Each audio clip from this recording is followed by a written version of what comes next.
Middle east में जारी महायुद्ध के बीच भारतीयों के लिए राहत की बड़ी खबर है। पिछले 18 घंटों में हॉर्मुज स्ट्रेट से होते हुए भारत के 2 एलपीजी कैरियर शिप भारत पहुंच चुके हैं। इन दोनों में 91,000 मीट्रिक टन एलपीजी भरा है।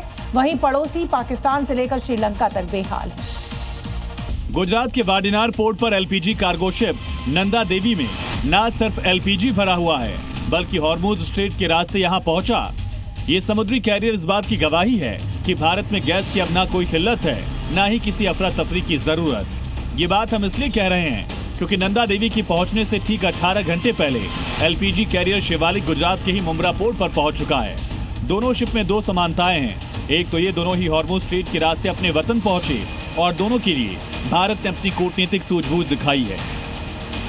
जिस हॉर्मुज स्ट्रेट को लेकर अमेरिका और ईरान ने नाक का सवाल बनाया हुआ है, एक दूसरे को धमकी और चेतावनी दे रहे हैं, वहीं हॉर्मुज स्ट्रेट भारत के लिए राहत का रास्ता बन गया है। सबसे पहले कल LPG career Shivalik Mumbra port पहुंचा, जिसमें 45,000 मीट्रिक टन एलपीजी भर कर लाया गया। फिर आज सुबह कैरियर नंदा देवी वाडिनार पोर्ट पहुंचा। एक तरफ भारत में पेट्रोल से लेकर गैस को लेकर सरकार और जनता राहत की सांस ले रही है, तो दूसरी ओर है पाकिस्तान, जो बेहाल है।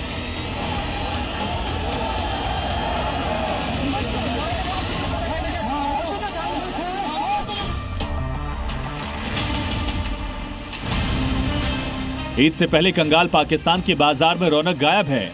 महंगाई की मार ऐसी है कि आम लोग जरूरी सामान तक खरीदने से पहले कई बार सोच रहे हैं। आटा, दाल, तेल, सब्जियां, हर चीज की कीमत लोगों की जेब से बाहर होती जा रही है। पाकिस्तान पहले से ही भारी कर्ज के बोझ तले दबा हुआ है और अब मिडिल ईस्ट में जारी जंग ने उसकी मुश्किल और बढ़ा दी। कच्चे तेल की कीमत बढ़ने से पाकिस्तान में हाहाकार मचा है। आतंक को पनाह देने वाले पहले से ही भुखमरी से जूझ रहे हैं। जंग से उसकी हालत और खस्ता हो गई है। हालात ये हो गए हैं कि वहां के लोग ईद के लिए खरीदारी नहीं कर पा रहे। पाकिस्तान में बढ़ते फ्यूल संकट के बीच सरकार ने खर्च कम करने के लिए कई बड़े फैसले लिए।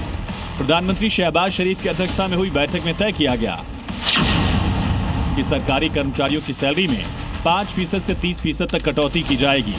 2 महीनों तक सरकारी गाड़ियों के लिए फ्यूल का इस्तेमाल 50% तक कम किया जाएगा। करीब 60% सरकारी वाहनों को सड़कों से हटा दिया जाएगा।